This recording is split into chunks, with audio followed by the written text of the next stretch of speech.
ములకల చెరువు కల్తీ మద్యం కేసులో మాజీ మంత్రి జోగి రమేష్ అతని తమ్ముడు జోగి రాము తంబళ్లపల్లి కోర్టుకు హాజరయ్యారు. ఎక్సైజ్ పోలీసులు జోగి బ్రదర్స్ని తంబళ్లపల్లి కోర్టులో హాజరుపరిచారు.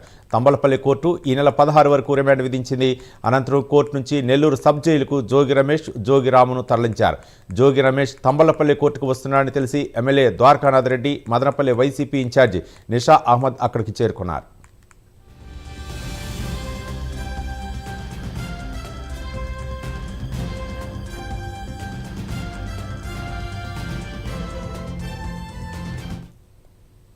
ఏమైనారు ఏందనేది ప్రతి ఒక్కరికి తెలుసు. ఈ రోజు వరకు డిపార్ట్మెంట్ గురించి నేను మాట్లాడలేదు. సివిల్ డిపార్ట్మెంట్ ఉంది. ఎందుకు మీరు అన్నీ మీ ఇంటి ముందర మీ స్టేషన్ పక్కన సారా తయారు చేస్తామంటే అమ్ముతామంటే మీకు గుర్తురాలేదా? ఏ ఆఫీసర్కైనా కానీ ఈరోజు ఆయన తీసుకొచ్చి ఇక్కడ కేసు పెట్టి ఏడేదో చేసినట్టు చూపిస్తున్నారు కదా, సంతోషమే.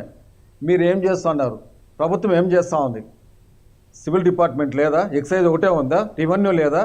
అందరికీ బాధ్యత ఉంది కదా, ఎందుకు చేయలేకపోయినారు?